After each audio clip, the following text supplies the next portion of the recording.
governo de Pernambuco, tem o apoio da Lei Rouanet, conta com o patrocínio da Caixa Econômica Federal, Tintas e Quine, Pitu e a Livraria do Jardim.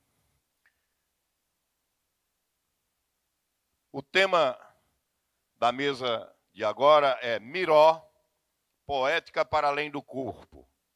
Como palestrante, teremos o seu amigo pessoal e biógrafo, o Wellington Mello. Quero que receba com a salva de palmas.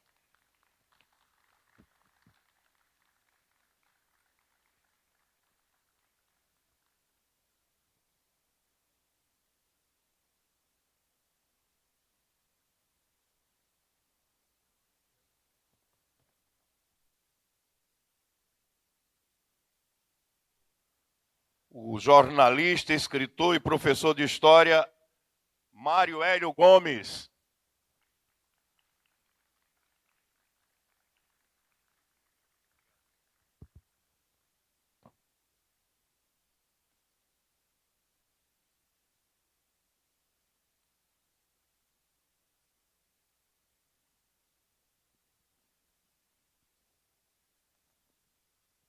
Bom dia a todos.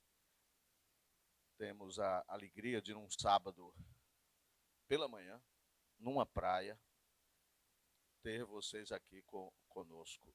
Certamente isso significa um esforço pessoal, um gosto pessoal, admiração por Miró e por Wellington, que é quem vai nos dar o prazer de falar sobre esse poeta tão autêntico, tão nosso. E há pouco o Wellington me dava a boa notícia de que o Wilson Araújo de Souza está aqui conosco, e eu dizia que há muito tempo não via o Wilson. Aplausos para ele. Lembrava dos nossos tempos com Alberto Cunha Mello, não é, de todas aquelas nossas boas conversas durante tanto tempo. E a mim me coube o prazer, não é, a honra de estar aqui com ele. É a primeira vez que estamos juntos num encontro desse tipo, embora tenhamos vários pontos de contato, de afinidades, de amigos comuns. E como é a amizade, como é a poesia, as coisas que nos trazem aqui, e algumas as coisas que trazem até a vida própria, que é o caso do Miró e também do Wellington, que vai falar sobre ele. Eu vou fazer uma apresentação breve dele, que imagino muitas das pessoas que estão aqui já conhecem, mas temos que informar também aos que não sabem alguns dados sobre o Wellington de Mello. Poeta, romancista, professor, tradutor, editor. Wellington de Mello nasceu em 1976 no Recife. Publicou livros como O Peso do Medo, Azar, O Diálogo das Coisas, Felicidade, Estrangeiro no Labirinto, O Caçador de Mariposas e Emílio. Comandou o setor de literatura da Secretaria de Cultura de Pernambuco e de edição da Companhia Editora de Pernambuco. Também organizou e coordenou eventos como Friporto, Festival Internacional de Poesia do Recife, fundou e dirige a editora Mariposa Cartoneira. Mas hoje não vamos falar de nenhuma dessas múltiplas atividades de Wellington, e sim centrar o encontro no seu livro que acaba de ser lançado, uma biografia do poeta José Flávio Cordeiro da Silva, conhecido como Miró, da Muribeca, e um dos homenageados da Friporto 2025. Estou quase pronto. É como se chama a biografia, estruturada e desenvolvida de modo criativo, como se fosse uma viagem de ônibus em cujo percurso se vai revelando a multiplicidade de Miró. Ou coisas propriamente biográficas, como a infância, a descoberta da poesia, a vocação para o recital e a performance, as viagens, os relacionamentos, os hábitos, as amizades, os gostos pessoais, as doenças e os segredos. homenageando a estrutura tão imaginativa, tão boa, né, tão poética até inteligente de Wellington em relação a como escreveu o seu livro sobre o poeta, eu termino esta minha participação para dar a palavra a ele e que ele explane para nós os pontos fundamentais do seu livro. Depois vamos trocar algumas perguntas e abrir as perguntas de vocês, que são, obviamente, as mais importantes. Então, eu separei um texto que eu conheci, na verdade, por intermédio de um amigo comum que nós temos, Sidney Rocha. Uma vez, numa nossa conversa, ele me fala deste poema de um autor que prezamos muito, e eu, em particular, gosto muito da poesia, mais da poesia dele do que dos romances e dos contos pelos quais ele é mais famoso.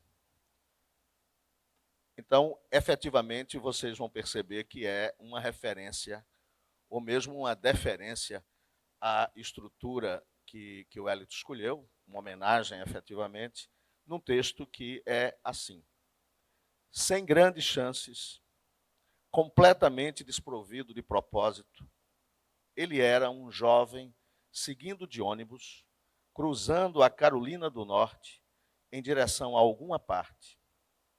E então começou a nevar. E o ônibus parou num pequeno café nas montanhas. E os passageiros ali entraram. Sentou junto ao balcão com os outros. Fez o pedido e a comida chegou. A refeição estava especialmente gostosa, assim como o café. A garçonete era diferente das mulheres que ele conhecera. Não era afetada. Sentia que dela emanava um humor natural. A frigideira dizia coisas malucas. A pia, logo atrás, ria. Uma risada boa, limpa e prazenteira. O jovem assistiu a neve cair através da janela. Queria ficar naquele café para sempre. Um sentimento curioso perpassou por completo, de que tudo era lindo ali, de que sempre seria maravilhoso ficar por ali. Então o motorista do ônibus disse aos passageiros que era a hora de partir. O jovem pensou: ficarei sentado aqui, apenas ficarei onde estou. Mas então ele se ergueu e seguiu os outros até o ônibus. Encontrou seu assento e olhou para o café através da janela do ônibus.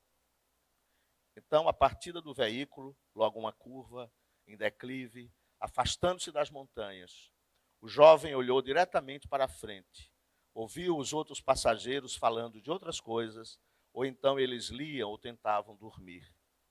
Não haviam percebido a mágica. O jovem virou a cabeça para o lado, fechou os olhos, fingiu dormir. Não havia mais nada a fazer, apenas escutar o som do motor, o som dos pneus sobre a neve. Então, com este texto Nirvana, de Charles Bukowski, eu peço a Wellington que nos conte qual é a magia do ônibus e qual é a magia de Miró. Obrigado mesmo. Não conhecia esse poema. E é muito bom. E vou roubar essa ideia para as próximas apresentações. Bom dia a vocês que estão aqui. De fato, 9h30 da manhã. Você está aqui? Quando eu cheguei 3 minutos atrasado, né? 9h33. Já estavam todos aqui, significa que chegaram bem antes, com essa praia convidativa aqui do lado, né? Era bem provável que você quisesse, né, tomar um banho, fazer alguma coisa assim. Estar aqui realmente é um privilégio, assim. Eu sempre digo que esse convite da literatura, da leitura, é um dos convites mais generosos que se faz, e aceitá-lo é uma generosidade muito grande, porque você escreve um livro, no caso desse de Miró, né, que tem quase 400 páginas, a pessoa vai gastar algum tempo da sua vida sobre a terra, né, abrindo esse livro, lendo e compartilhando esse tempo com você, né? Então, é uma generosidade muito grande, e você só tem que agradecer, realmente, quando você tem esse tipo de relação, né, que se estabelece entre o autor e o leitor. Para falar de Miró, de fato, o livro ele tem essa estrutura, né? A gente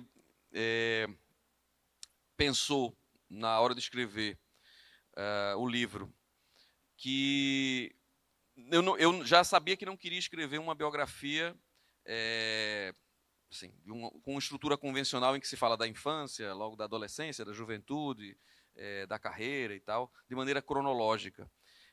Eu queria que a forma também dialogasse com a obra de Miró, né? E Miró tem alguns poemas em que essa imagem do ônibus aparece muito, né? Um dos mais famosos, talvez, e que seja um dos mais compartilhados, é aquele que começa com janela de ônibus é danado para botar a gente para pensar, ainda mais quando a viagem é longa, né? É um poema que é inédito, como outros poemas de Miró, em livro, só foi publicado na internet, ou seja, o acesso que as pessoas têm e como elas reproduzem o poema é porque elas ouviram na internet, provavelmente. Há 3 versões que eu identifiquei desse poema na internet, com ligeiras modificações. E isso é interessante também para perceber como Miró trabalhava seus textos e usava a performance, ou seja, usava o seu corpo para fazer esses testes. Então, se percebe, por exemplo, tem uma versão, acho que é de 2013, outra de 2014 e uma de 2017, e essa de 2017 talvez a mais conhecida, em que o que variam são as imagens que ele coloca logo na sequência desses primeiros versos, né? Janela de ônibus é danado para botar a gente para pensar, ainda mais quando a viagem é longa. E essa questão de Miró colocar o corpo para pensar o texto é algo que, de fato, norteia muito a maneira como a gente pensa a poética de Miró.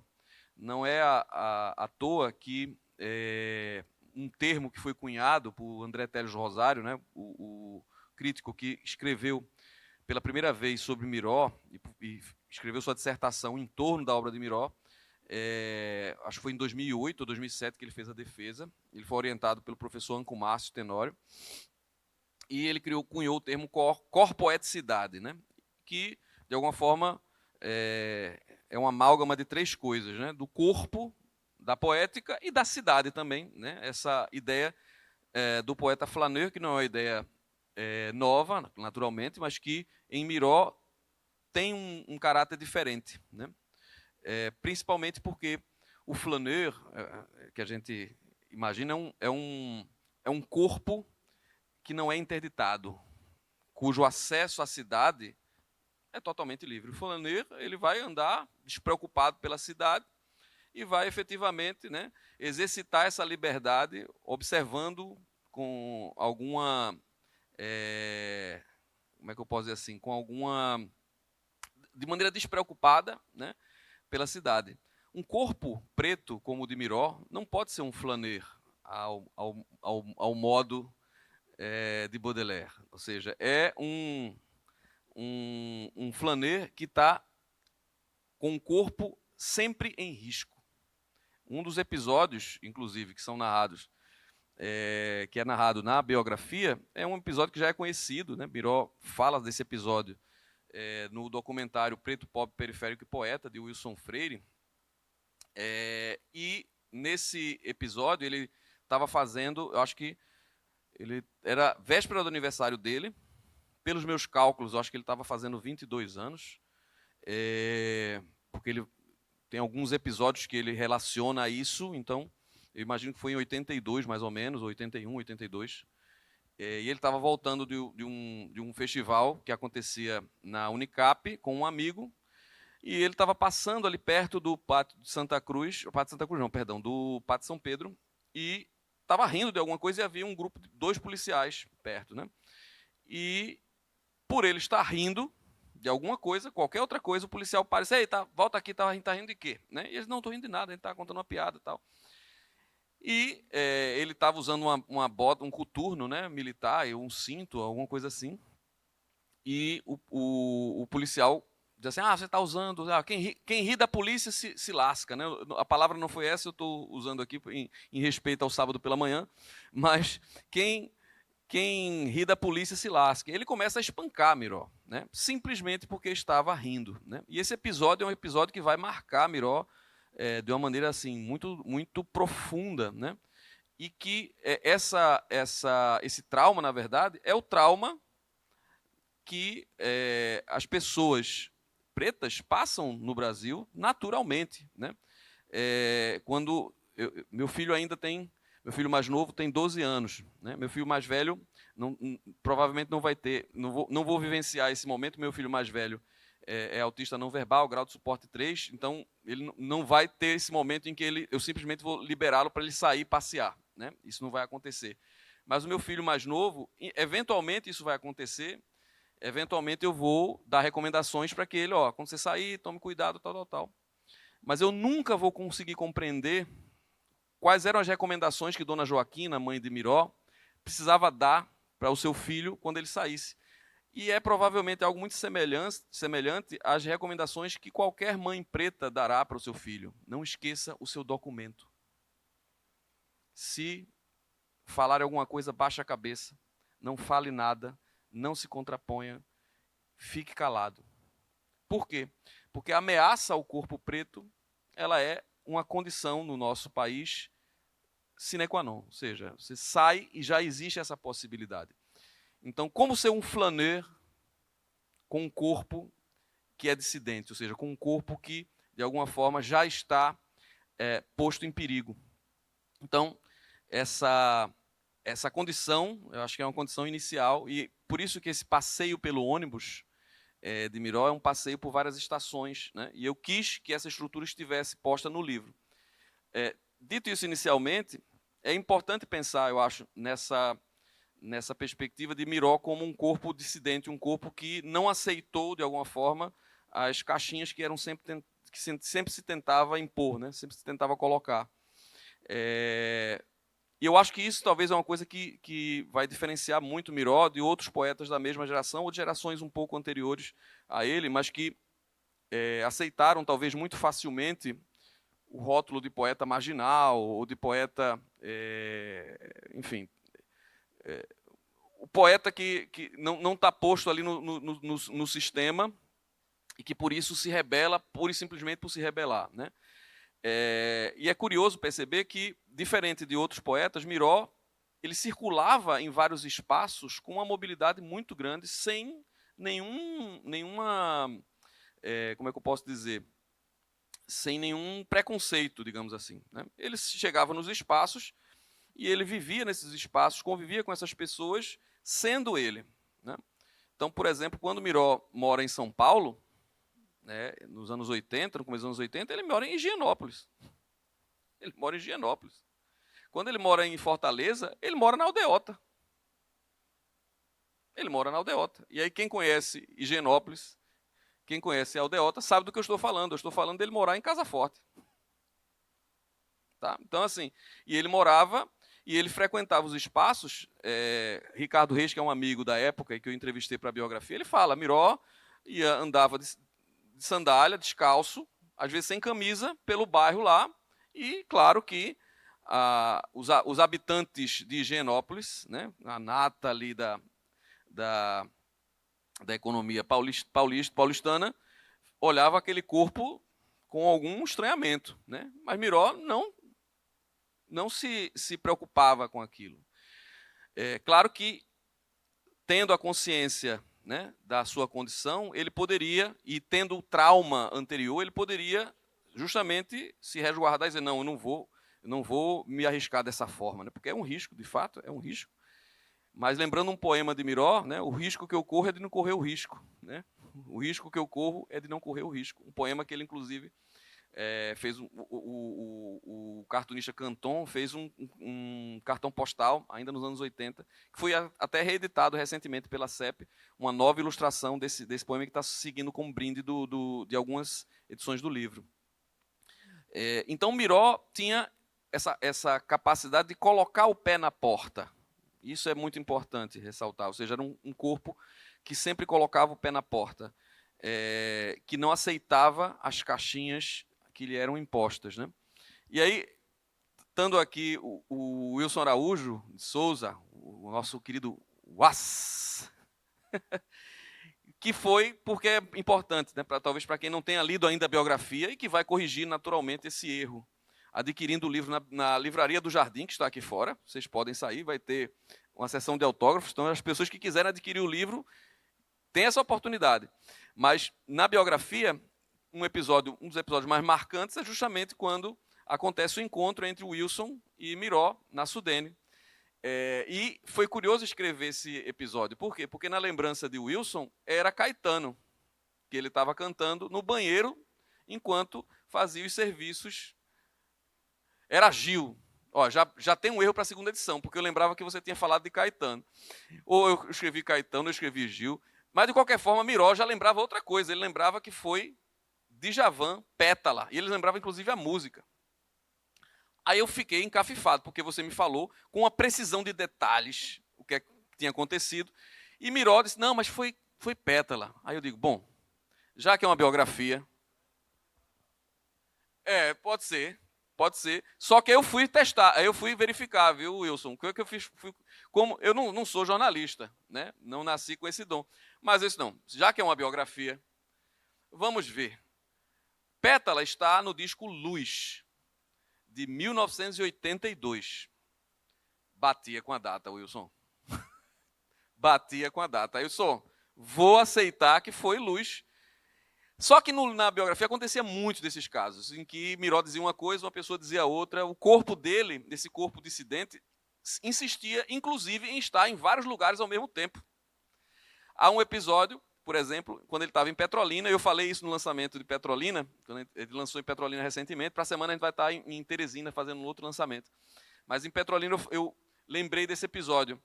Ele trabalhou, ele diz sempre que o único emprego dele foi na Sudene, né, um emprego formal. Só que aí eu, outra vez, não sou jornalista, mas eu vou testar para ver se realmente isso é verdade. E aí o que é que eu fui procurar, Wilson? Eu fui procurar os registros do INSS. E nos registros do INSS, eu descobri que entre março e julho de 1986, ele foi funcionário da Prefeitura de Petrolina. Na verdade, ele trabalhou como uma espécie de assessor. Depois eu fui conferir com ele, claro, quando eu vi esse registro lá. O que é isso aqui? Ele disse, não, é porque eu fui tipo uma espécie de assessor cultural, né, fazia uma mobilização de literatura na Prefeitura de Petrolina nesse período. Aí eu disse, tá bom, beleza.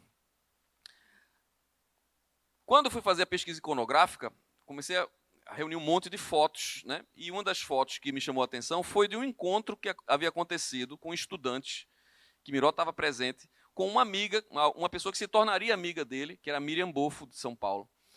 E eu perguntei, essa foto foi onde? Ela disse, foi em Visconde de Mauá. E eu lembrava que Miró havia morado em Visconde de Mauá há um tempo, né? Mas nos registros que eu tinha, isso tinha acontecido mais ou menos entre 88 e 89. E aí ela disse, não, isso aí foi em abril de 86. Aí eu digo, não, isso é impossível. Em abril de 86 ele estava trabalhando na Prefeitura de Petrolina. Ele era funcionário da Prefeitura de Petrolina. E ele só vai viajar para São Paulo pela primeira vez, segundo os registros, em agosto de 86, quando ele vai com o Milton Aguiar, num Passat azul chamado Trovão Azul. E ele faz uma viagem com outros poetas também e vai participar da Bienal do Livro de São Paulo, isso em agosto de 86. Aí ela disse, não, mas essa foto foi de abril de 86. Não, eu acho que talvez você tenha se confundido. Eu tentando fazer um mansplaining, né? Terrível. E ela disse, não, eu tenho um álbum. Ela mostrou o álbum, e no álbum estava lá, 24 de abril de 86. Eu fui conferir, então, com Miró. Miró não lembrava bem dessas datas. Eu disse, talvez tenha sido depois. Aí disse, mas é impossível, veja, eu estava nessa festa. Eu estava nesse encontro, conheci Miró lá, e meses depois eu fui a Petrolina, justamente porque tinha conhecido ele em abril, e disse, olha, eu vou conhecer você lá em Petrolina, em Juazeiro. E ela viajou, e de fato ela tem mais fotos de agosto, quando ela vai para Petrolina, um pouco antes da viagem de Miró para São Paulo. Aí, você acha que eu iria para Petrolina do nada, sem conhecer a pessoa? É porque eu conheci antes. Eu disse, pô, realmente, está batendo. Vou falar com o Milton Aguiar. Milton diz, não, eu só fui com Miró para São Paulo depois, eu não fui antes e tudo mais. Bom, tem um impasse. Tenho um impasse. E eu falei desse impasse no lançamento que teve em São Paulo, em que estava o Milton Aguiar e estava a Lu Almeida, que conheceu o Miró, que era viúva de Manuca Almeida, quem ele conheceu em Juazeiro. E aí eu disse, Milton, aí eu narrei esse episódio e Milton, na minha frente, negou de novo. Não, não pode. Aí eu disse, Milton, deixa eu te mostrar uma foto aqui. Aí eu peguei o livro, abri a página em que tinha a foto, eu disse, esse aqui é você? Aí ele, mas eu não te vejo não. Ele negou a foto. Aí eu digo, bom, então tá bom. veja que eu tomei, então, a decisão certa de, no livro, assumir em algum momento, no final desse capítulo em que eu vou falar desse episódio, isso, olha, assumindo, né, de forma sobrenatural, eu acho que Miró estava em 2 lugares ao mesmo tempo. Então, ele estava lá em Petrolina, e estava em Visconde Mauá, e está tudo certo. Isso diz muito sobre a maneira como eu pensei a biografia, ou seja, claro que as biografias elas têm, talvez, uma característica que é muito mais pensada a partir da expectativa do público com relação a ela do que a maneira de se construir propriamente dita. Porque, assim como na ficção, você toma decisões quando você vai escrever uma biografia, né? Eu escolho o que é que eu coloco, o que é que eu não coloco, como eu vou abordar tal ou qual coisa. Eu preciso fazer certas pesquisas, eu preciso organizar os fatos, escolher uma forma. Então, nesse sentido, para mim, a biografia não muda muito assim, o modus operandi do que uma ficção. Mas as pessoas esperam uma verdade sempre da biografia. Ou seja, quando elas leem um livro, elas esperam uma verdade. E em algum momento eu assumi que era assim, olha, talvez a verdade que importa é uma verdade que é maleável, que vai ter muito mais a ver com as memórias das pessoas. E eu acho que talvez a beleza, para concluir, a beleza maior da biografia é poder ter acesso à consciência dessa pessoa que a gente admira, né? E as memórias dela. Se essas memórias são mais ou menos fiéis ao que de fato aconteceu, importa pouco, né? Na verdade, eu nem queria interromper a fala de Wellington, apenas foi motivadora a ideia quando ele começa a falar dos 2 lugares ao mesmo tempo, dessa bilocação, né, desse grau de onipresença. E eu queria que ele comentasse, alongasse um pouco essa problemática da memória e da imaginação, por conta de 2 aspectos, né? O primeiro aspecto diz respeito a uma famosa frase do poeta mexicano Octavio Paz sobre Fernando Pessoa. Octavio Paz e digo Fernando Pessoa, ambos poetas, e o Wellington, poeta também, porque ele entrou numa situação muito particular. O fato de que ele escolha uma forma diferente de uma biografia tradicional é porque há uma problemática própria em biografar poetas.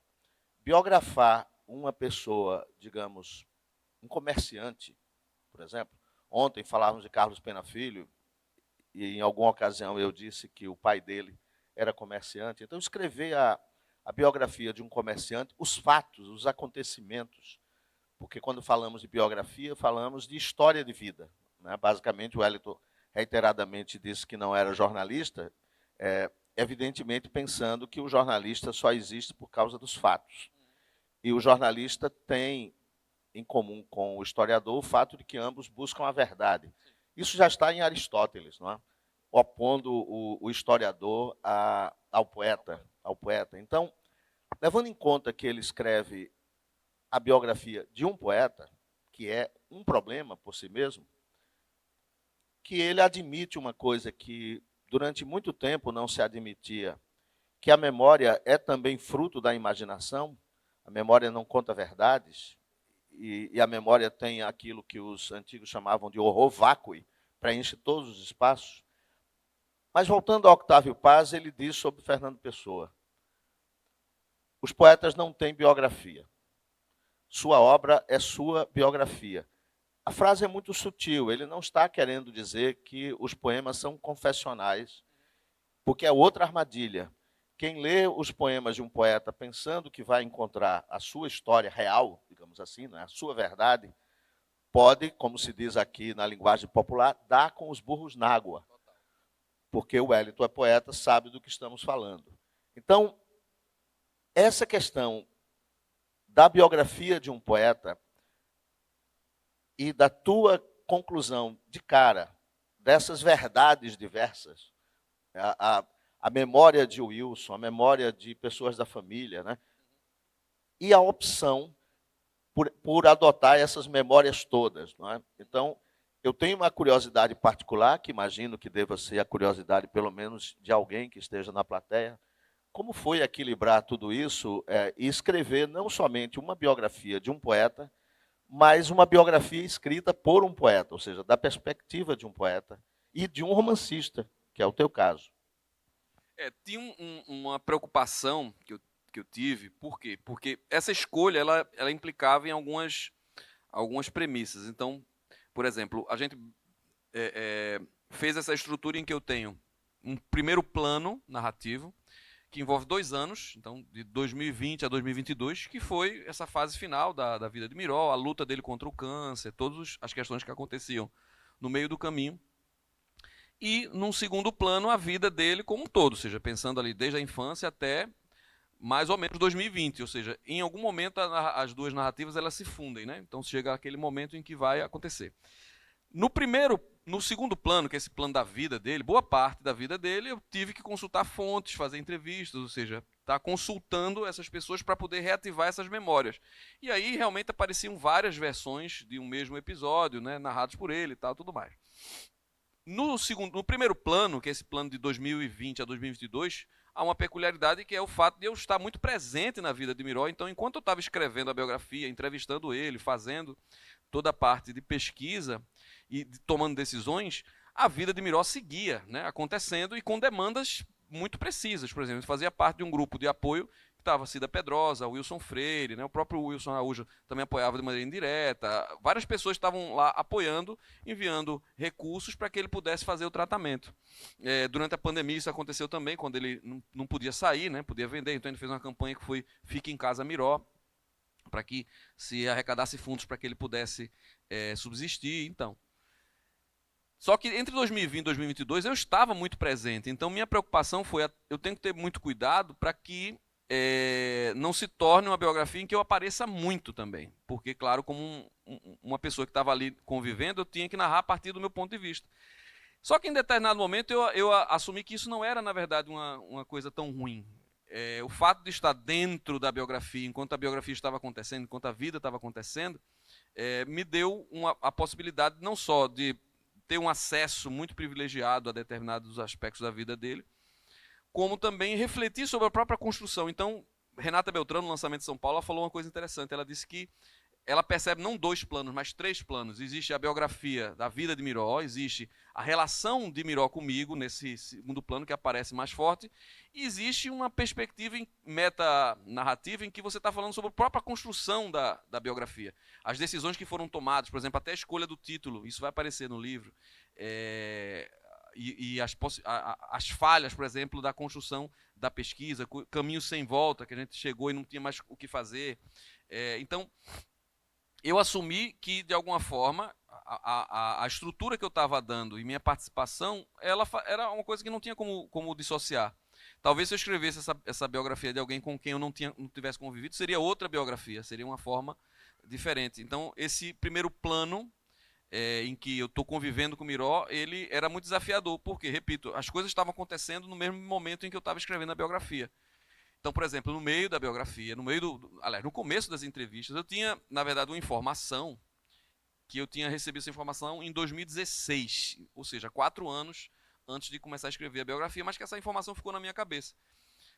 Schneider Carpegiani, que era editor do Suplemento Pernambuco, tinha feito, que é agora a revista Pernambuco, tinha feito um perfil de Miró, que foi publicado, e um pouco depois de publicar esse perfil, ele me disse: Wellington, Miró me falou que tinha um filho.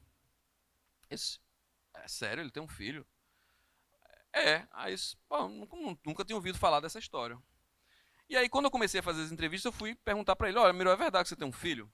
Ele disse: E aí, você tem contato com ele? Eu disse: não, nunca mais tive contato, faz 35 anos que eu não falo com ele e tal. E aí eu disse, ele é João Vitor, né? Disse o nome dele, disse o nome da mãe. Se você tem curiosidade em encontrá-lo, né? E aí ele disse: tenho. Eu não sei se por provocação minha ou se realmente existia esse desejo nele. Eu disse: eu posso ir procurar. E aí eu comecei a minha faceta de jornalista investigativo. Né? Não só o jornalista, né? Mas um jornalista investigativo. Vamos descobrir se existe realmente esse filho, onde é que ele está e tal. E aí comecei uma campanha na internet para descobrir esse filho. Lancei uma imagem. Por quê? Porque, outra vez, dentro da pesquisa iconográfica, eu consegui contato de uma namorada dele, uma americana, a Diane Jacobson, com quem ele tinha namorado entre 87 e 88. Né? Ela mora em Oakland. E aí eu entrei em contato com ela, isso durante a pandemia, né? Fiz entrevistas e tal, e ela tinha um acervo monstruoso de Miró, com muitas fotos e muitas cartas, inclusive, que eu consegui recentemente repatriar. Eu trouxe essas cartas de volta para o Brasil, elas vão ser incorporadas depois ao acervo do Memorial de Miró, que tem no Moafro. E aí, mas conversando com o Daiane, eu vi uma das fotos, tinha Miró com uma criança de mais ou menos uns 2, 3 anos, assim, na Muribeca. Aí eu peguei essa foto e mostrei para Miró. Disse, Miró, esse aqui é teu filho? É João Vitor? Disse, é. Aí eu digo, putz. Aí eu tirei essa foto quando eu voltei lá para Muribeca, eu tinha viajado com o Daiane, e quando eu voltei ele estava lá e tirei essa foto, é a única foto que tem dele. Única não, depois eu encontrei uma foto já com a prima de Miró, uma foto de João Vitor bebê com Miró. Miró estava segurando o bebê. Essa foto já é posterior. Aí eu peguei essa foto dele e coloquei na internet dizendo, olha, Miró está à procura do filho dele, não sei o que, tal, e lancei essa campanha para os seguidores de Miró. Um dia, aliás, não sei se foi um dia ou se foi no mesmo dia, uma pessoa, e aí fica um aviso para vocês, eu vou dar um aviso aqui muito importante, né? Telemarketing é coisa de Satanás. Por quê? Porque a pessoa disse que era funcionária, já tinha trabalhado com telemarketing, e ela tinha acesso às informações de alguma maneira. Ela me deu a ficha completa do filho e a ficha completa da mãe. Telefone, endereço, não sei o que, tal. Eu disse, meu Deus do céu. E aí disse, olha, eu sou fã de Miró, tal. Aí eu disse, bom, perfeito. Vou ligar, né? E aí eu pergunto a vocês, eu liguei para a mãe ou para o filho? O que é que vocês acham? Liguei para o filho. Eu liguei para a mãe. Vou ligar para a mãe primeiro, por uma questão de deferência, de respeito, mesmo sabendo que ele naquela época tinha provavelmente 37 anos. Era um adulto, mas não, vou ligar para a mãe. Ligo para a mãe. Toco o telefone, ela atende alô, e eu digo, bom dia, tal, expliquei quem eu era e perguntei se ela conhecia João Flávio Cordeiro da Silva. Não, ela respondeu imediatamente, não foi um segundo que ela demorou para responder. E aquele não tão rápido me deu claramente a impressão de que era mentira, né? E no minuto seguinte, eu me senti naquele programa de ganhe 1 milhão se a pessoa não desligar na sua cara, né? Eu comecei a falar o tempo todo e falei, expliquei por quê, né? Qual era a situação, que queria reencontrar o filho, lá. Depois que eu fiz essa tentativa, a única coisa que ela respondeu foi, como é que você descobriu meu telefone? Aí só sabe, né? Internet é fácil, né? Hoje em dia, não sei o que, tal. E aí eu disse do desejo, ela disse que não queria, que não ia fazer contato, tal. Não queria estabelecer esse contato, que o filho tinha o pai dele, né? Que tinha sumido. Ele tinha um pai, não queria mais essa coisa. Eu disse, olha, mas ele tem o direito, de alguma forma, de ter acesso, né? E eu estou entrando em contato com a senhora. Eu poderia ter entrado em contato com ele direto, mas eu estou entrando com a senhora, tal. Aí eu disse, olha, eu vou falar com ele. E se ele quiser entrar em contato,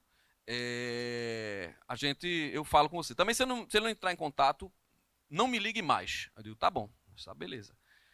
Eu desligo, e naturalmente a adrenalina a 1000, né? Quando eu desligo, parece coisa de filme, porque em filme as coisas, você sabe, tem que acontecer imediatamente, né? O mundo vai acabar e tem 60 minutos para o mundo acabar. Tem que ser assim. Você não pode dizer assim, o mundo vai acabar daqui a 3 anos. Não pode ser assim. Um filme, para ele acontecer, você tem que apressar os fatos, né? E, de fato, 15 minutos depois, não é porque eu estou inventando isso aqui, olha, essa parte é verdade. 15 minutos depois, eu recebo uma nova ligação. Você vai dizer assim, quem foi? Claro que era muito óbvio. Isso é um clichê, pessoal. Vocês me decepcionaram. Dizer que foi o filho. Não foi o filho. Foi uma pessoa do Instituto Tavares Buril, que tem, vocês sabem, um departamento de pessoas desaparecidas, dizendo que tinha visto a campanha, que era fã de Miró e que tinha o perfil, tinha as informações para ter acesso. Eu não disse a essa pessoa, por motivos óbvios, que eu já tinha o acesso também. Se eu tenho 2 cartas, eu vou deixar essa outra carta aqui guardada. Que bom! Muito bem. E aí, como é que faz? Olha, o padrão nosso é o seguinte, se o filho quiser se encontrar, vai entrar em contato, se ele quiser se encontrar, a gente vai dar acesso, dar o contato para você. Se ele não quiser se encontrar, aí a gente não vai passar o contato para você. Aí vocês me perguntam, eles entraram em contato, o filho quis ou não quis entrar em contato? para descobrir isso, vocês têm que comprar a biografia Estou Quase Pronto, que está à venda aqui na livraria aqui do lado. Então, o livro acabou tendo muito dessas coisas que se aproximam um pouco a biografia a quase um thriller, sabe? Porque as coisas iam acontecendo também, né? Enfim, então tem todas essas questões. Então, os nada improváveis realizadores de filmes da plateia, né, já tem aí o começo de um argumento, quase sugestões de roteiro para um filme. Mas duas coisas que falava Wellington e que me levaram a pensar na pergunta atual. Eu estou com uma pergunta na mente desde o começo para fazer, estou adiando justamente porque algumas perguntas estão surgindo da fala de Wellington. A primeira coisa é quando ele falava do cuidado que ele teve quando sentiu que estava a vida dele muito próxima da vida de Miró. E eu me lembrei basicamente de duas coisas, ambas relacionadas à biografia. Uma é que isso, na história da literatura, de o biógrafo e o biografado estarem muito próximos e isso resultar em grandes livros, temos o maior exemplo, talvez, de todos, que é a biografia do Dr. Johnson. E as famosas conversações de Eckermann com Goethe, que resultam numa série de conversas, mas que são conversas em que as ideias e a vida se misturam. No caso da literatura, isso é comum, não é só a peripécia que interessa. Mas o ponto curioso é um texto, um livro de Gertrude Stein, que tinha uma esposa, e Gertrude Stein escreve um livro intitulado Autobiografia de Alice B. Toklas. Né? Então, o que eu pergunto a Wellington, né, levando em conta essa mescla que há no caso dos poetas, e estamos falando de dois poetas convivendo, em nenhum momento, já que nós estamos nesse trabalho de marketing de estimular os leitores a comprar o livro, no teu livro, em algum momento, o livro é a autobiografia de Wellington de Mello? Eu acho que não. Acho que talvez essa preocupação com a forma fez justamente que em alguns momentos eu precisasse apagar e ser mais objetivo para não ficar colocando exatamente as minhas subjetividades. Então, por exemplo, houve momentos em que eu precisava escolher se determinado aspecto que eu conhecia, que eu sabia, eu deveria colocar ou não. Como amigo, talvez eu quisesse apagar certas coisas, né?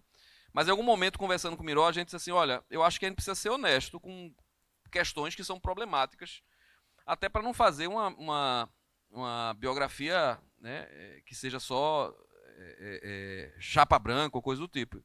E Miró disse, não, tenha consciência disso. Então, por exemplo, esse aspecto que, por exemplo, deve ter se percebido, né, no diálogo com a mãe do filho dele, que era uma coisa mal resolvida, né?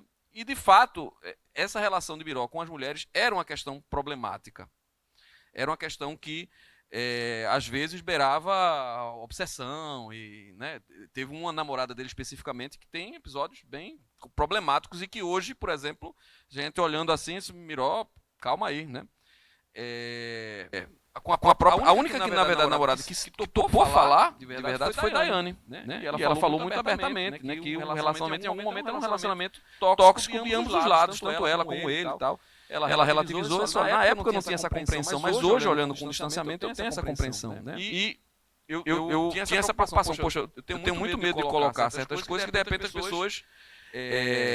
porque existe a cultura do cancelamento, né? Tudo é a cultura do cancelamento. Qualquer aspecto que se tenha, o ser humano ele precisa ser o herói clássico perfeito, né? Ele não pode ter nenhuma amartia, né? Ou seja, você tem que ter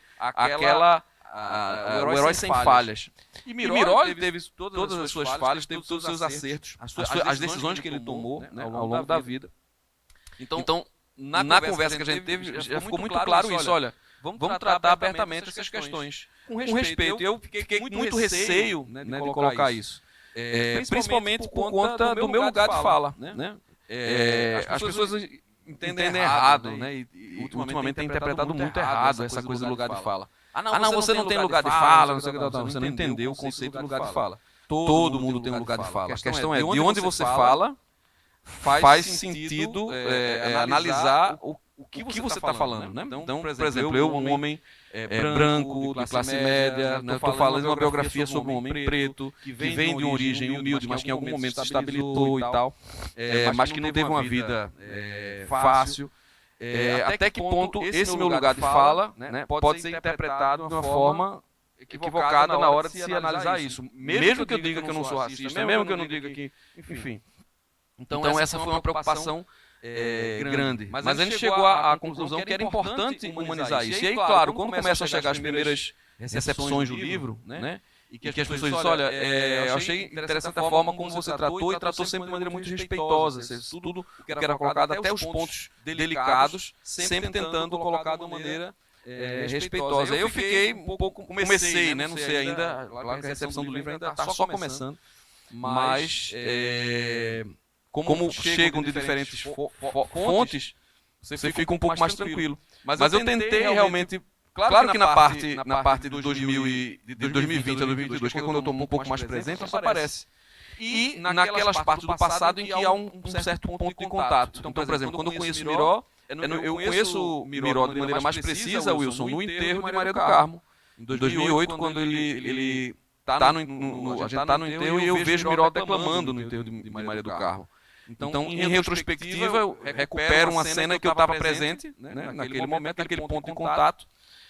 Ou quando a gente está, por exemplo, quando ele falou na apresentação, talvez as pessoas que não conheçam vão se confundir. Porque ele falou da Freeport, né? Que foi um evento que a gente fez em 2009, 2010, que era uma tiração de onda com a Freeport. A maturidade faz com que a gente esteja aqui tranquilamente. A Freeport acontecia no Recife Antigo. Eu fiz esse evento com amigos, com o Arthur Rogério e com o Bruno Pifardini. E aí, a gente, na programação, era uma programação tão louca que Miró estava na programação, a gente colocou assim. Porque Miró tinha aquela fama de sempre invadir os eventos e declamar e tal. Lançamento de livro, né? Teve. Inclusive, quem venceu foi Sidney. Vou falar brevemente aqui desse evento. Teve um evento que era assim, lançamento de livro. Ele puxou, eu vou dizer. Que era basicamente o seguinte, a gente queria decidir qual era o melhor lançamento de 2009. E aí, como é que a gente decidiu? A gente colocou um tapete vermelho na Rua do Bom Jesus, não, na Rua da Moeda, foi onde aconteceu o evento, colocou um tapete vermelho de 5 metros, e os escritores que se inscrevessem, eles deveriam correr esses 5 metros e ao final desses 5 metros, lançar seus livros. E aí, o livro que fosse mais longe seria o melhor lançamento de 2009. E aí, quem venceu foi justamente nosso amigo em comum, Sidney Rocha, com 9 metros e 64 centímetros. A gente tinha uma trena. Só que houve contestação. Por quê? Porque Matriusca, o livro que venceu esse concurso, era um livro de capa dura. E aí, houve toda uma contestação, os escritores se revoltaram. Como é que pode, capa dura, né? Aí não pode, tem que ter categoria, né? Não pode ser uma coisa dessas, tal. Pedro Américo Farias, outra pessoa que tem uma relação grande com o Miró, também participou desse evento. E aí no edital, a gente fez um edital para esse concurso. Tinha um edital, e tinha uma norma lá nesse edital que dizia o seguinte, terminantemente proibida qualquer intervenção anatômica que modifique, anatômica não, como era? Ergonômica, sei lá, que modifique a estrutura do livro, com modo a facilitar a sua aerodinâmica, né? Tinha um item nesse edital. Pedro Américo tinha lançado um conjunto de 6 cordéis na época. Você lembra, Wilson? Aí o que foi que Pedro Américo fez? Ele pegou os 6 cordéis e colocou uma liga de borracha. E amarrou assim. Não, calma. A gente queria galhofa, né? Aí o que é que eu fiz? A gente olhou e disse, ele tá botando uma liga. Eu não disse a você que era importante colocar aquele item. Aí eles, e aí o que a gente faz? Deixa ele jogar. Ele jogou. Quando ele jogou, naturalmente foi longe, né? Aí a gente apitou. Aí disse, doping estrutural. Tá desclassificado, não é possível, tem que arremessar de novo, tal. Mas, isso aí foi toda essa tiração de onda da Freeport. Só que Miró, o que a gente fez nessa programação? Miró tinha essa fama de invadir os eventos. Ele chegava e declamava, não sei o que, tal. Então era muito conhecido por isso. Aí foi o que a gente fez. A gente colocou na programação, a qualquer hora, em qualquer lugar, impávido como Muhammad Ali, infalível como Bruce Lee, Miró invade. Colocou ele na programação para ele invadir. Só que, talvez justamente por ser do contra sempre, Miró não apareceu nesse evento. Ele não foi. Depois, claro, na biografia, quando eu fui fazer a pesquisa, bateu justamente uma época em que ele estava em São Paulo e tal. Então, aconteceu essa tiração de onda, né? Um ponto que deriva também. Não sei nem se eu respondi a pergunta. Sim. É um ponto que deriva da tua fala agora, mais de um comentário logo no começo, que é a expressão corpoeticidade. Nós podemos destacar naturalmente a parte da poética, da cidade, do próprio corpo, mas eu queria ser mais sutil e juntar a palavra ética, que também está aí dentro da expressão, e um outro elemento que termina aproximando Miró da arte contemporânea, que é o gosto pela performance. Não é? Tu acabaste de falar disso, da questão de como se fazer presente, ou seja, essa inserção do corpo no espaço, e nesse caso, no espaço dentro de uma ética e de uma estética que norteia tudo isso. Não é? Por mais que a arte moderna tenha se esforçado em mais de um momento de separar uma coisa da outra, é muito difícil, às vezes, que esse corpo, que esse novo flaner consiga plenamente essa esquizofrenia, né, que é isolar ética e estética. E dentro disso vem uma ideia muito francesa, que é, para gerações diferentes, expressa em expressões diferentes, mas ambas francesas, que é a coisa do defroquer ou do gauche, e do poeta maldito, né, que são três expressões francesas. A última, inclusive, resultou numa antologia admirável e até hoje importante, lá com Verlaine, Rimbaud, né, aquela turma toda. Solano Trindade, Severino Filgueira, Miró. Como tudo isso se parece e se diferencia? Uma coisa bem interessante, né? Eu acho que existem dois aspectos. Quando a gente vai pensar, por exemplo, num Gregório de Matos, né, já indo bem mais para trás, que talvez, né, faça parte dessa tradição dos poetas malditos, ele incomodava pelo que dizia, pela sua presença também. Né? Miró, em diversos momentos, ele incomodou pela presença e pelo que ele dizia. Né? É uma coisa que a gente falava, essa coisa, por exemplo, da agressão com a qual eu comecei essa conversa, né? A agressão que ele sofreu pelos policiais. Quão incômodo é um corpo preto que ri? Ou seja, um corpo preto feliz. A felicidade de um corpo preto. As pessoas se incomodam, né? Então se incomodam que ele esteja naquele espaço, que ele esteja simplesmente ali desfrutando daquele momento. Ele precisa naturalmente sofrer, ele precisa naturalmente ser imposto a um trabalho, né? Então, assim, se ele não está, ou ele é preguiçoso, ou ele é, né, tal, ou ele, porque ele está ali, porque ele está sorrindo, né? Porque ele está alegre, porque ele está feliz. Então, Miró, em vários momentos, aconteceu de ele se impor, por exemplo. Tem um episódio outra vez em Petrolina que aconteceu, que eu não citei, até a fonte ficou preocupada quando saiu no livro. Mas, rapaz, eu contei aquilo ali, não pensei que fosse sair. Que Miró, num lançamento de um livro, de um poeta na época, disse algumas coisas que incomodaram e ele virou uma persona não grata. Tanto é que isso acabou precipitando a saída dele na época da cidade, porque se tornou um incômodo, porque ele disse algumas verdades para a sociedade, né, petrolinense que estava presente naquele lançamento. Né? Em vários momentos, Miró e alguns poetas, por exemplo, poetas populares e poesia popular, embora Miró seja um poeta popular, essa definição é até problemática, mas se incomodavam justamente por essa coisa de Miró chegar e entrar naquele espaço e dizer sua poesia. Né? Achavam que era um desrespeito, coisa do tipo. Né? Tem uma proximidade de Miró com esses poetas, né, os ditos poetas malditos, mas tem uma diferença também que é talvez essa coisa do corpo dissidente, eu insisto nessa coisa, né?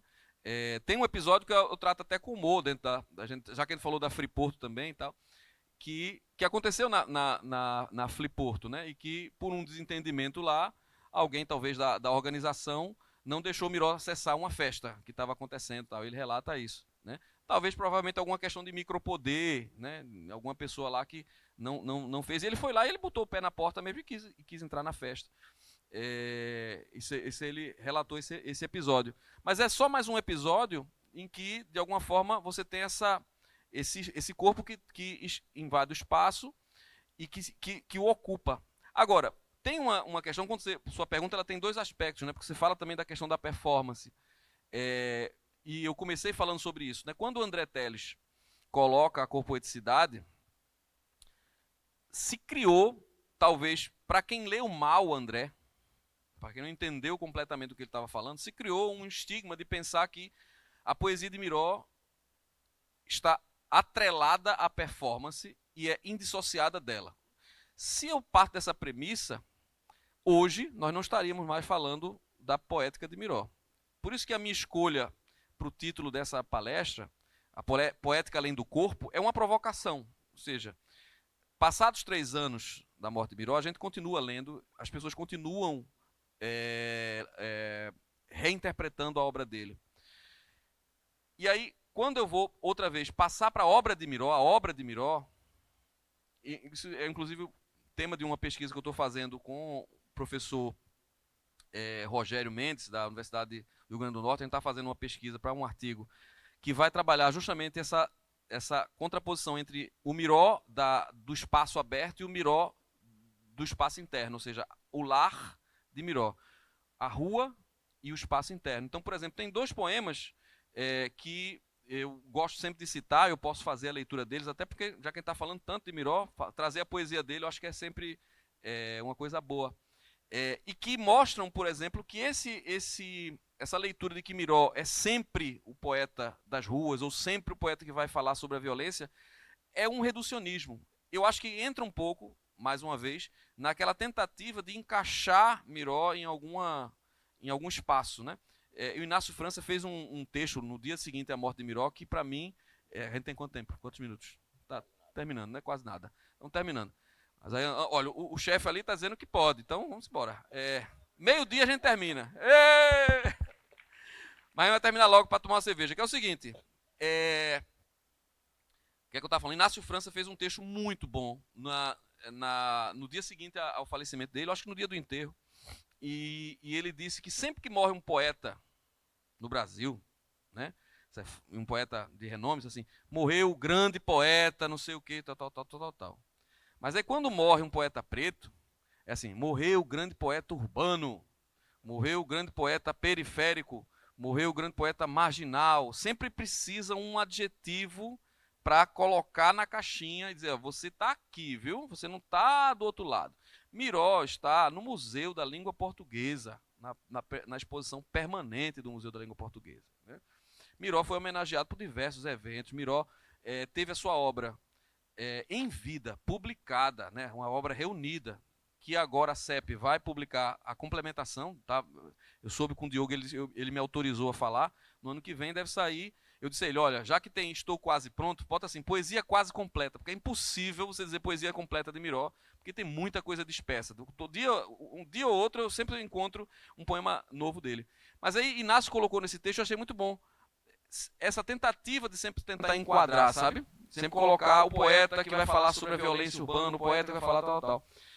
Ontem, na abertura da festa, eu achei interessante a homenagem que foi feita, mas eu pensei, na verdade, eu tinha esperado, quando eles fizeram um poema, né, o Literatura fez um poema homenageando Miró e Carlos Pena Filho, mas eu pensei, na verdade, que eles iriam para um outro caminho, né? Porque a gente fala muito do poeta do azul, né, quando se refere a Carlos Pena Filho, e a associação que eles fizeram em algum momento foi ao barro, né? Que eu fiquei pensando, ok, tem uma tentativa ali meio problemática, mas talvez se eles tivessem lido Quem Descobriu Azul Anil, que é o livro de estreia de Miró, tivessem encontrado um ponto de contato mais interessante. Porque ambos começam com o azul, de alguma forma, né? E aí tem um poema desse livro, que é justamente o poema que dá título ao livro, que mostra uma coisa interessante, eu acho, que é o fato de essa escolha de Carlos Pena Filho e Miró. Até um jornalista perguntou para mim, como é que você vê essa relação? Eu disse, olha, eu acho uma relação interessante justamente pelo contraste, porque são duas poéticas muito diferentes, embora a questão urbana seja um ponto de contato entre os dois, mas com vivências muito diferentes. O azul de Miró é um azul um pouco diferente do azul que canta Carlos Pena Filho. Então eu queria ler justamente o Quem Descobriu o Azul Anil, que é o poema que dá título a esse livro. Todos os dias, ao meio-dia, eu, minha mãe e minha prima mastigamos a história do Brasil. Perderam-se marechais, Cabrais, Caxias, todos morreram afogados no buraco dos nossos dentes. Lembranças ardentes, aos quatro pés da mesa, pão de vida em círculos dos fatos. Nem é bom comer na hora sagrada do almoço eterno com nossos fantasmas da liberdade tardia. Pão de vida, dividida ceia, que em nossa boca amarga, todos os dias, ao meio-dia. Miró da Muribeca. E aí, esse poema dialoga com outro, que eu vou fazer a leitura agora, eu acho que mais ou menos encaminhando para finalizar, e de repente se tiver alguma pergunta. Perceba que esse espaço, o espaço do poema é um espaço íntimo, é um espaço da casa, né? É a hora da refeição. Todos os dias eu, minha mãe e minha prima comemos a história do Brasil, né? E essa ideia de devorar o livro da história do Brasil, né? De isso estar colocado no buraco dos dentes, né? É muito simbólico para a gente pensar o Brasil, né? Pensar essa relação que existe entre certa intelectualidade e a vida prática, né? Mas o que me chama a atenção é justamente que o espaço do poema é um espaço interno, né? Como acontece também nesse outro poema, que para mim, é um dos grandes poemas de Miró, e fica parecendo até forçado, mas eu vou dizer o que eu realmente acho. Eu acho que é um dos grandes poemas da língua portuguesa, pela estrutura que é muito refinada. Se Miró em algum momento deu uma entrevista em que ele dizia que ele não esperava o poema para o dia seguinte, né? Eu pensei no poema, eu já digo lá, já escrevo logo. Mas eu disse para ele em algum momento, olha, você diz isso, mas você está mentindo. Por quê? Porque você trabalha seu poema assim. E a prova disso, por exemplo, são as várias versões de Janela de Ônibus que a gente vê. A gente vê que ele estava modificando o poema. Não é só o improviso, ele estava testando, ele vê o que funciona, a imagem que funciona e o que não funciona. E o trabalho que ele faz nesse texto que eu vou ler agora para vocês, que curiosamente, assim como no outro, tem... na verdade, nesse poema ele tem um espaço bipartido, né? Ou seja, tem um tempo e um espaço bipartido, mas a união também é um espaço da alimentação, ou seja, a comida. Como naquele poema, Quem Descobriu o Azul Anil, é a refeição com a mãe e com a prima, uma refeição um pouco alegórica, né? Quase surreal, mas aqui eu tenho, nesse poema, também esse espaço, o espaço íntimo da casa e o espaço da rua contraposto. Esse poema, que eu acho um dos mais bonitos, é Onde Estará a Norma? Acho que foi a primeira vez que eu conheci a dor.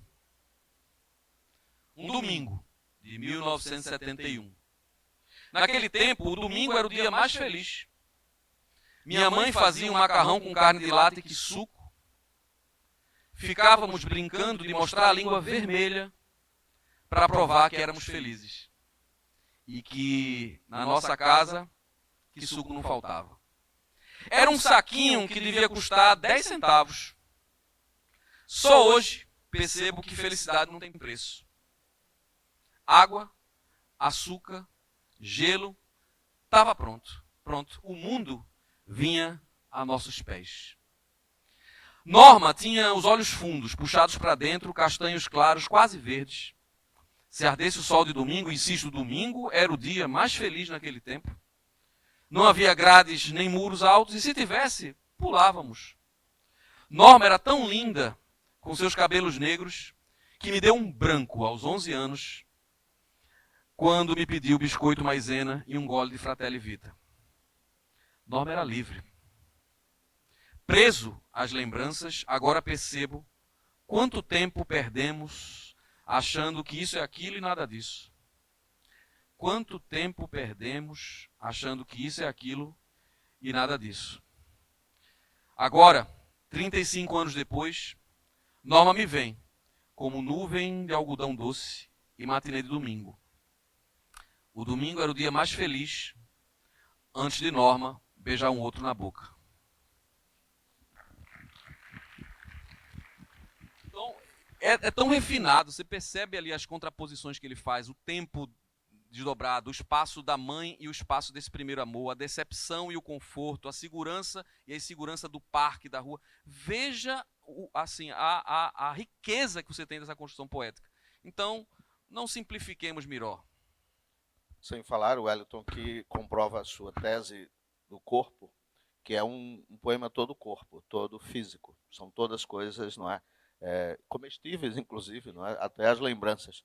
Bom, é importante escutar as observações ou perguntas da audiência. Acho que o Wilson queria falar.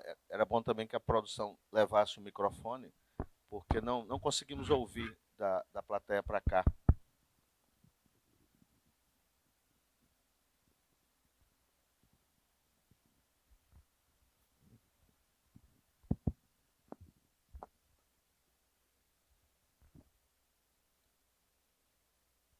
É para gravar também, né?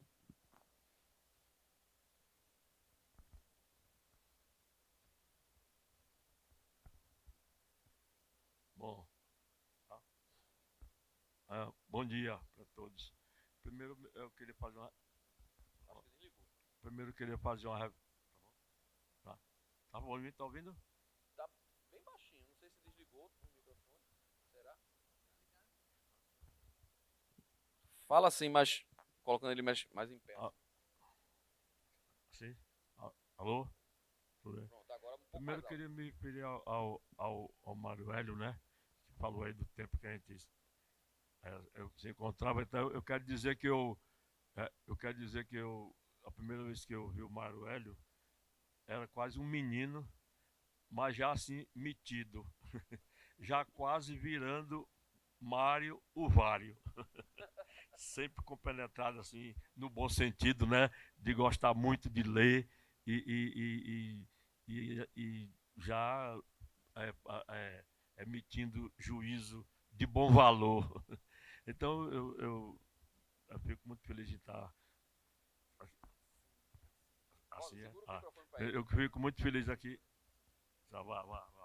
Eu fico aqui muito feliz de estar revendo o Mário Hélio, embora sempre sabendo dele por aí e tal. E o Elton também ficamos sem ver um tempo e tal. O Marcelo Mário de Mello, um dia desse, disse que o Wilson virou um recluso. Aí eu respondi a ele, mas inconcluso. Muito bom. Então, a história da questão do Miró, primeiro eu estou olhando aquele o tempo todo, e aí você falando aí do Miró, né? Aquela figura, aquela sagacidade, aquela irreverência, aquele moleque do Brasil, né? E tal, e olhando ali para o rosto do Miró, eu imaginei se o Miró chegasse aqui, ele ia olhar para esse rosto aí, ia citar Rambo, ia dizer, eu é um outro. Eu Que é aí o tá outro. muito senhorial, né? O rosto dele e tal. Mas é o seguinte, o Elton, aquela história, né, eu me achei sempre um ser tão da memória, mas você aí parece que está constatando que eu também andei errando.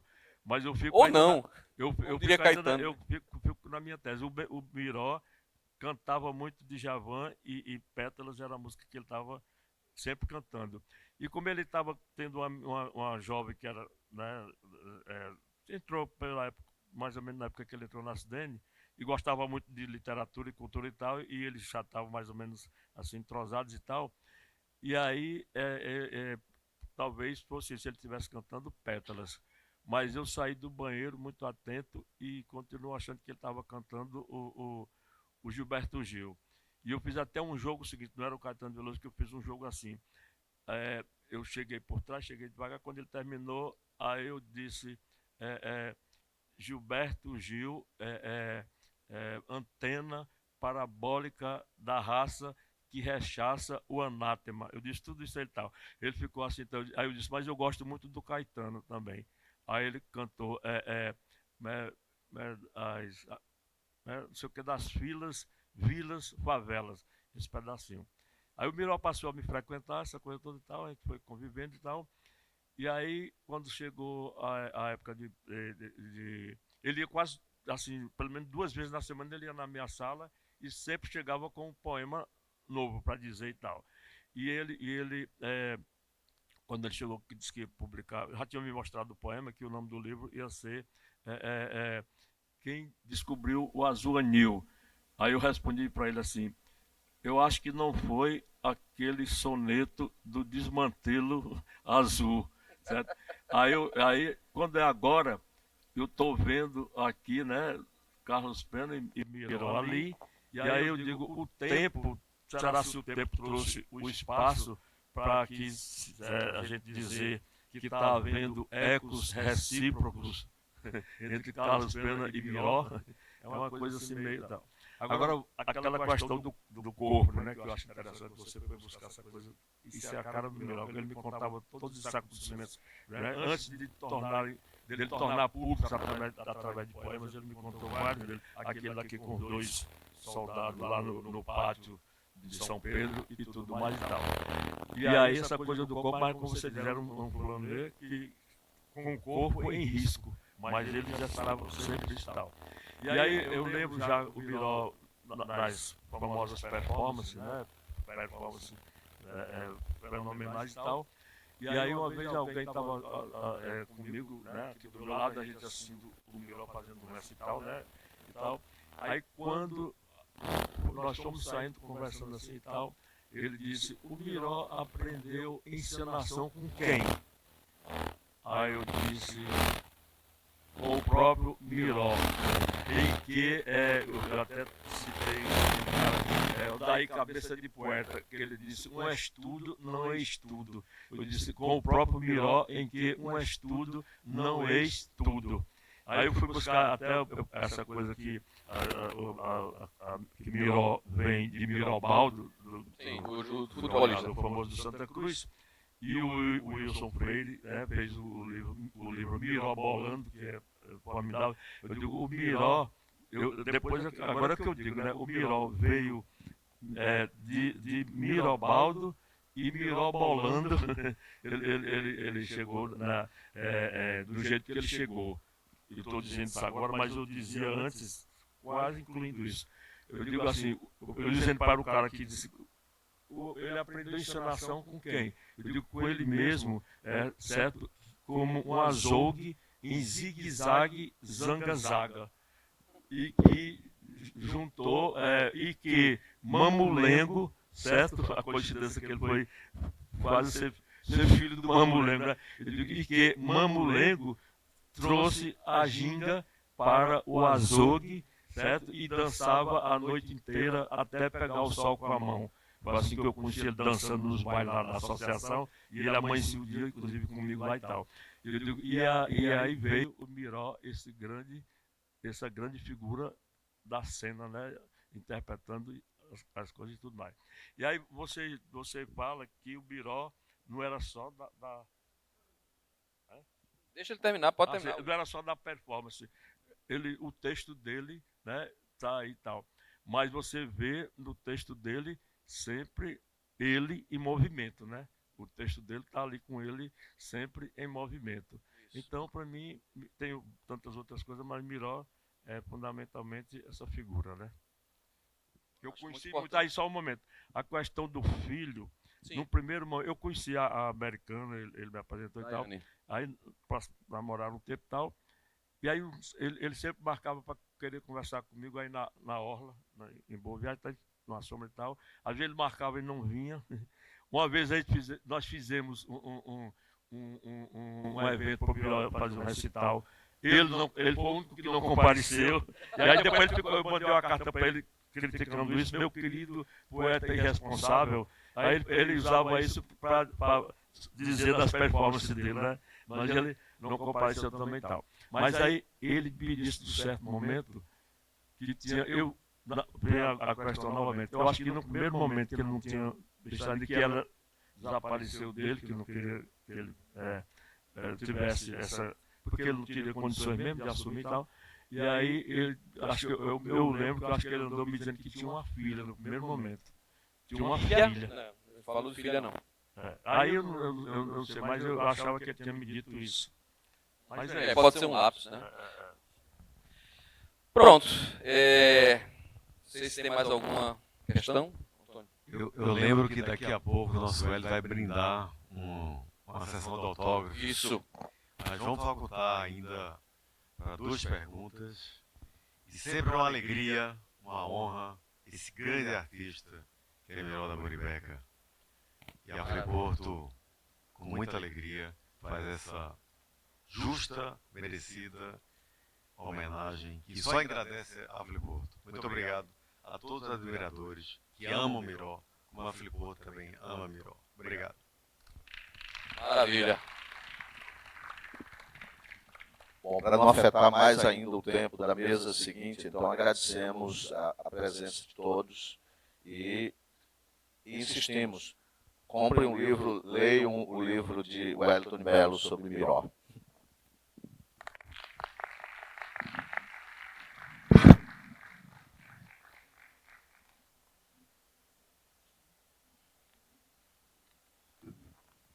Minha gente, eu ia pedir uma coisa a vocês.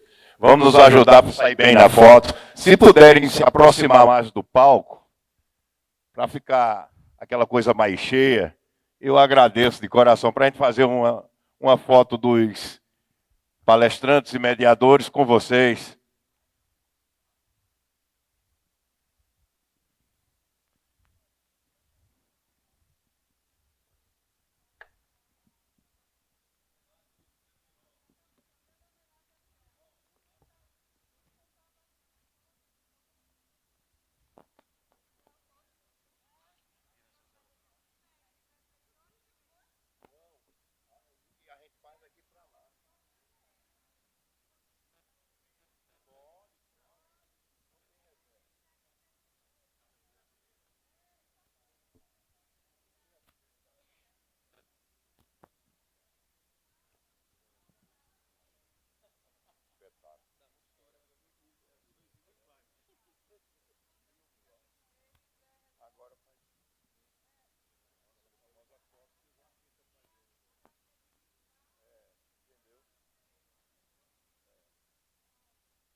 Friporto, 20 anos, com apoio da editora IMEP, Fundarp, Fundação do Patrimônio Artístico e Histórico de Pernambuco, Lei Rouanet e patrocínio da Caixa Econômica Federal, Pitu, Tintas e Quine, Governo do Brasil e Livraria do Jardim.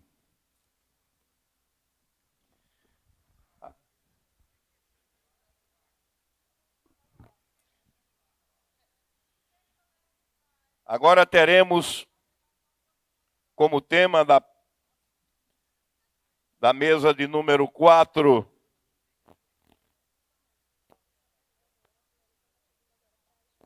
vou informar.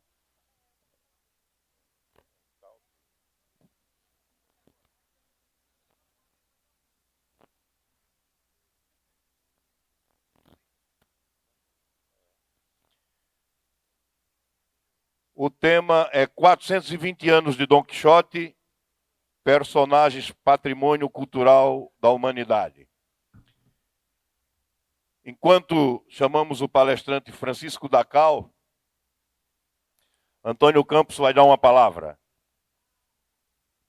Queria chamar Francisco Dacal e Jorge Cabral, historiador, membro da Academia Pernambucana de Letras, que nos brindarão certamente Oi. com Alô. uma bela mesa sobre esse gigante que foi Cervantes, esse mundo cervantino e esses personagens mortais que é Sancho e Dom Quixote. Sejam bem-vindos a Freporto. E com alegria eu queria passar o microfone